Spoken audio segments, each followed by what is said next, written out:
সেনাবাহিনী তো সবসময় মানুষের প্রয়োজনে, দেশের প্রয়োজনে, দেশের স্বার্থে, মানুষের স্বার্থে এগিয়ে আসছেন, মানুষের পাশে দাঁড়িয়েছেন। কিন্তু এই যে রাজনৈতিকভাবে যে কথাগুলো বলা, আর্মি ব্যাগ বা যে এখন দায়িত্ব পালন করতে যে, নির্দেশ পালন করতে যে আজকে তারাই বিচারের মুখোমুখি, এই বিষয়গুলো নিয়ে আপনারা রাজনৈতিক ব্যক্তিত্ব, আপনারা কি বলবেন?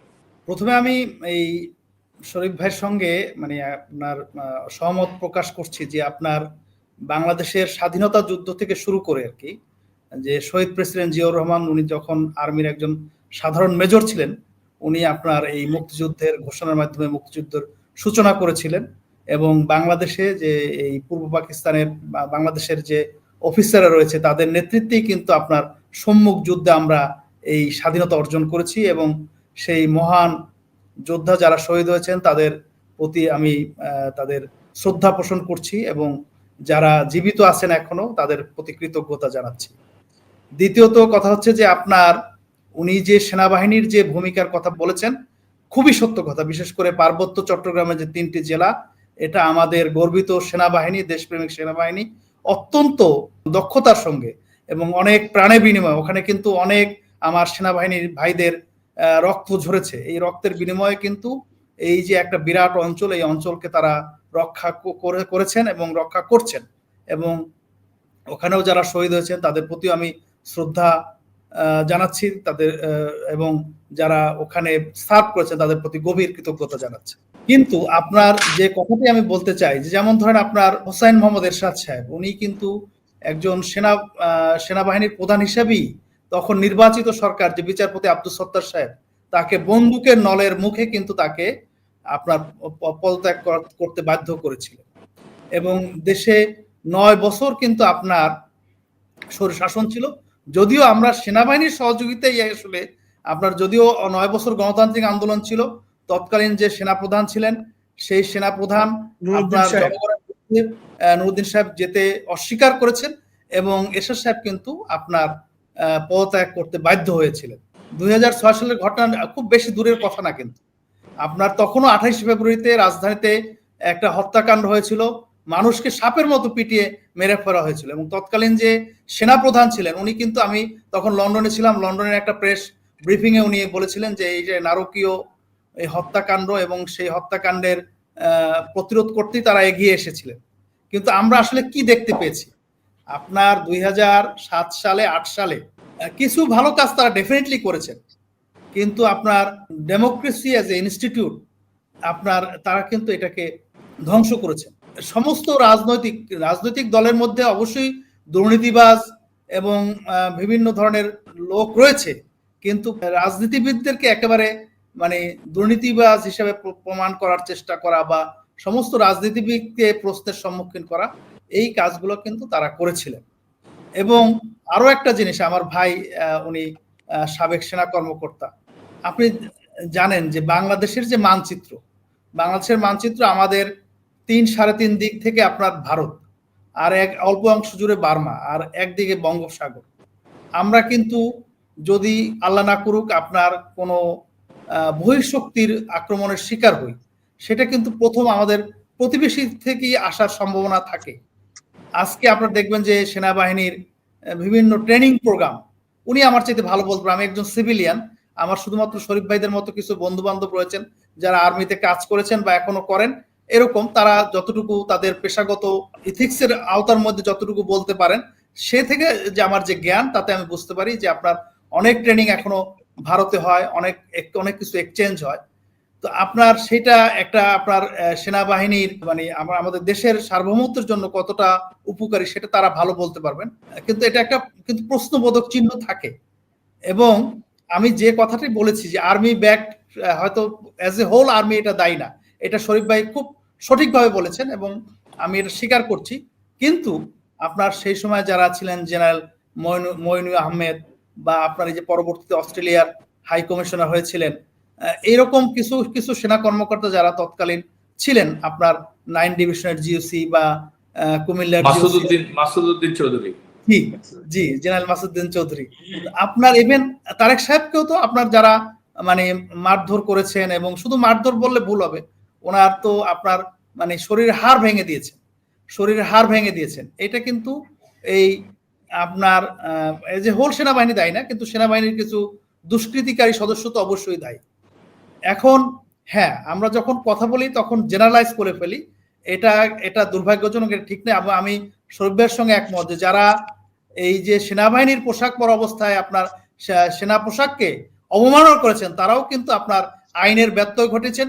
এবং আমি এই প্রোগ্রামের মাধ্যমে বর্তমান সরকারকে অনুরোধ করি, যারা এরকম দেশের সার্বভৌমত্ব বিরোধী এবং দেশের আইন বিরোধী কার্যকলাপে যারা জড়িত থাকবে, তাদের বিরুদ্ধে আইনানুগ ব্যবস্থা নেওয়ার জন্য। এটা মোটেও কাম্য নয়। এই যে ডিজিএফআই এর যে প্রসঙ্গটি ছিল, উনি সঠিকভাবে বলেছেন, বা আমরা সবাই জানি এটা প্রধানমন্ত্রী দপ্তরের আন্ডারে, কোনো সন্দেহ নাই। কিন্তু আপনার এখানে যারা দায়িত্ব পালন করেছেন, যেহেতু সেনাবাহিনী থেকে তারা প্রেষণে যান, আবার ভবিষ্যতে হয়তো ফেরত আসেন, কাজে সেনাবাহিনীর কোনো দায়িত্ব নাই, এই জিনিসটা আমি মানতে অনিচ্ছুক। আপনার বর্তমান যারা সেনাবাহিনীতে দায়িত্বে রয়েছেন, আমি আশা করি যে যদি এরকম কিছু থাকে যে যাতে সেনাবাহিনীর ভাবমূর্তি নষ্ট হয় এবং সেনাবাহিনীকে প্রশ্নবিদ্ধ করার সুযোগ থাকে, সেই ক্ষেত্রে সেনাবাহিনী তাদের তাদের যে আভ্যন্তরীণ যে নিয়ম কানুন রয়েছে, তাদের যে শৃঙ্খলা রয়েছে, সেই শৃঙ্খলার আওতায়, আইনের আওতায় সেই জিনিসগুলোকে কারেক্ট করার জন্য তারা চেষ্টা করবে। কারণ একজনের মাথায় কাঁঠাল ভেঙে খাওয়া এবং সেটার দায় দায়িত্ব পুরো সেনাবাহিনী নেবে, এটা হতে পারে না। ডিজিএফআই এর বিরুদ্ধে যে অভিযোগগুলো এসেছে, শরীফ ভাই নিশ্চয়ই জানেন, আপনিও জানেন যে আর্মির একজন অবসরপ্রাপ্ত কর্মকর্তা, তিনি মামলা দায়ের করেছেন। একজন আমাদের আইনজীবী যারা আয়নাঘরে ছিলেন, তিনি মামলা দায়ের করেছেন। তো এই জিনিসগুলো তো মিথ্যা না, এই জিনিসগুলো সত্য। এবং এই সত্য ঘটনার সঙ্গে কিন্তু রেজাউল করিম, যেটি জানতে চাচ্ছি যে আক্ষেপ বা যে প্রশ্নটি কর্নেল শরীফও করতে চেয়েছেন, যে তারা তো বাধ্য নির্দেশ পালন করতে, বরঞ্চ নির্দেশ না মানলে যদি নির্দেশ দাতা এর জন্য দায়ী, নির্দেশ পালনকারী যতটুকু দায়ী তার থেকে বড় দায়ী হচ্ছে নির্দেশ দাতা। না, আমি তো শরীফ ভাইয়ের সঙ্গে একমত পোষণ করেছি, কিন্তু আমি যে অভিযোগগুলো তুলেছি, সেই অভিযোগগুলোকেও কিন্তু অ্যাড্রেস করতে হবে। আপনার এই 2024 সালের 5ই আগস্টের পরে আমরা যে একটা সরকার পেয়েছি, যে সরকারের মোটা দাগে দায়িত্ব দুটো, একটা হচ্ছে গণতন্ত্রায়ন এবং সুশাসন। এখন সুশাসনের মধ্যে কিন্তু আপনার এই যে বিগত সরকারের আমলে যেসব গুম, হত্যাকাণ্ড, অত্যাচার হয়েছে, যেসব মানবতা বিরোধী কাজ হয়েছে, বিশেষ করে আপনার ধরেন এই যে মানুষের ফোন ট্র্যাকিং করা, মানুষের স্বাধীনতায় বাধা দেওয়া, রাজনৈতিক দলগুলোকে নির্বিচারে আপনার গ্রেপ্তার, হয়রানি করা, অসংখ্য মামলা জর্জরিত করা, এগুলো তো ধরেন আপনার বেশ কিছু বাহিনীর সহযোগিতা হয়েছে। সেই বাহিনীগুলোর মধ্যে ডিজিএফআই এর নাম রয়েছে, সেই বাহিনীগুলোর মধ্যে র্যাবের নাম রয়েছে, পুলিশ প্রশাসন রয়েছে, এবং পুলিশ প্রশাসনের বিভিন্ন গ্রুপ রয়েছে, যেমন এসবি রয়েছে, ডিবির আমরা ভাতের হোটেলের কথা শুনেছি।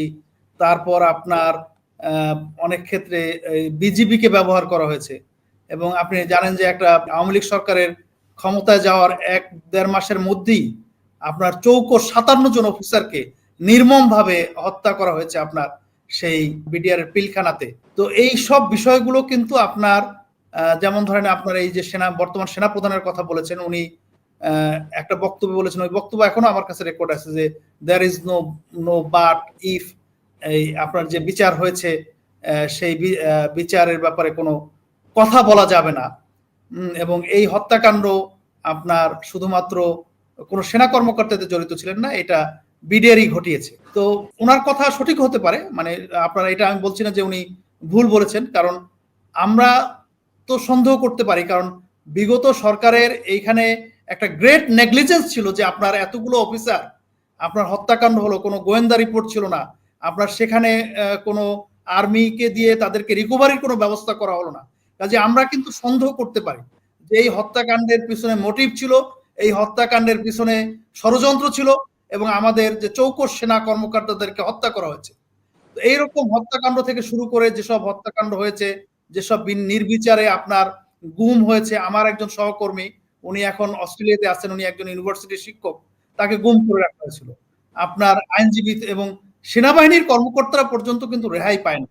তো সেই জিনিসগুলো কিন্তু বিচারের সম্মুখীন করতে হবে, সেটা সেনা আইনে হোক এবং আপনার প্রচলিত ফৌজদারি আইনে হোক, সেটা কিন্তু করতে হবে। এবং সেই জন্য বর্তমান যে সেনাবাহিনীর যারা দায়িত্বে রয়েছেন, বর্তমান সেনাবাহিনী বললে ভুল হবে, উনি যেটা আমাকে কারেক্ট করেছেন, সশস্ত্র বাহিনী, সেনাবাহিনী, নৌবাহিনী, বিমান বাহিনী বা ইভেন অন্য যে অক্সিলারি ফোর্স যারা রয়েছে, পুলিশ প্রশাসন, এবং তাদের মধ্যে যদি কোনো এরকম অনিয়ম হয়ে থাকে, হ্যাঁ ডেফিনেটলি আপনার প্রতিরক্ষা মন্ত্রী দায়ী। আমি তো বলছি না যে প্রতিরক্ষা মন্ত্রী দায়ী না, এবং বর্তমান প্রতিরক্ষা মন্ত্রীও তো আপনার এই সশস্ত্র বাহিনীর দায়িত্বে, সুতরাং তারও দায়িত্ব রয়েছে এই বিচারগুলো নিশ্চিত করা। এবং সেই ক্ষেত্রে আমরা যারা সুশীল সমাজের প্রতিনিধি রয়েছি বা রাজনৈতিক কর্মী রয়েছি বা মানবাধিকার কর্মী রয়েছি, তাদেরও কিন্তু দায়িত্ব আছে এই বিষয়গুলো রেজ করা। এই জিনিসগুলোকে আপনার সব জিনিসগুলোকে নেগেটিভ ভাবে নেওয়ার কোনো সুযোগ নেই। হ্যাঁ, কিছু নেগেটিভ কার্যক্রম অবশ্যই আছে, এটা আমি শরীফ ভাইয়ের সঙ্গে সম্পূর্ণ একমত, যে ঢালাও ভাবে সমালোচনা করা, ঢালাও ভাবে প্রোপাগান্ডা চালানো। কারণ যারা প্রোপাগান্ডা করেন তারা কেন আইনি ব্যবস্থা নেন না? যারা এই যে ভিকটিম, এতদিন এই গত 17 বছরে যারা ভিকটিমাইজ হয়েছে, তারা কেন ব্যবস্থা নেন না? তারা কেন আপনার মামলা করেন না? কারণ আপনার কোনো ফৌজদারি অপরাধ কিন্তু তামাদি হয় না। যে কোনো সময় যে কোনো ফৌজদারি অপরাধ এর বিরুদ্ধে মামলা করা যায়, শুধু কারণ উল্লেখ করতে হয় যে কেন বিলম্ব হলো। আমরা কিন্তু এই এক বছর বা 15 মাসে যারা ভিকটিম বা যারা ভিকটিমদের প্রতিনিধিত্ব করেন, বলেন যে তারা ভিকটিমদের তাদের কিন্তু খুব কম সংখ্যক মামলা করতে আমরা দেখেছি। যদি তাদেরকে বিচারের সম্মুখীন না করা হয় তাহলে কিভাবে বিচার হবে? রেজাল্ট, আপনি একজন ইঞ্জিনিয়ার, রাজনীতিবিদ এবং আপনি একজন আইনজীবীও। কর্নেল শরীফ যেটি মানে বলছিলেন, বিচার বিভাগের প্রতি আস্থা রেখে, সম্মান রেখে উনি বলছিলেন যে বিগত দিনে আর্মি অ্যাক্টের যে বিচার হয়েছে, বেশ কিছু ঘটনা আমরা জানি বা শুনেছি, সবকটি মানে কোনোটি নিয়ে কিন্তু কোনো প্রশ্ন ওঠেনি এবং সুষ্ঠু বিচার হয়েছে বলেই তারা দাবি করছেন। সেই আর্মি অ্যাক্টেও কি বিচার সম্ভব ছিল না? এটা তো আমার পরিবর্তে একজন ভিকটিম, উনিও একজন সেনা কর্মকর্তা, উনি পরিষ্কারভাবে উল্লেখ করেছেন। শরীফ ভাই আরো ভালো বলতে পারবেন যে আপনার এই বা উনি অলরেডি বলেছেনও যে ডিজিএফআই হচ্ছে আপনার একটা আলাদা বাহিনী, যেটা প্রতিরক্ষা মন্ত্রণালয়। হ্যাঁ, তো সুতরাং সেটা তাদের ওই সেনা আইনে বিচার করা সম্ভব নয়। আরো একটা বিষয় হলো গিয়ে যে সেনা আইনের বিচার করা সম্ভব না, এমন কোনো বিচার করার জন্য আপনার সরকারের অনুমতি লাগবে বা ইসের অনুমতি লাগবে। তো যখন ওয়ারেন্ট ইস্যু হয়েছে, আমরা ধরে নিয়েছি যে সরকারের অনুমতি রয়েছে এবং সেইভাবেই বিচার হচ্ছে। কারণ এটা বিচার করা যাবে সেনা আইনে, এই কথা কিন্তু সেনাবাহিনীও দাবি করে নাই। যেখানে বিচার হোক, সুষ্ঠু বিচার, এটাই জনগণের প্রত্যাশা, সবার প্রত্যাশা।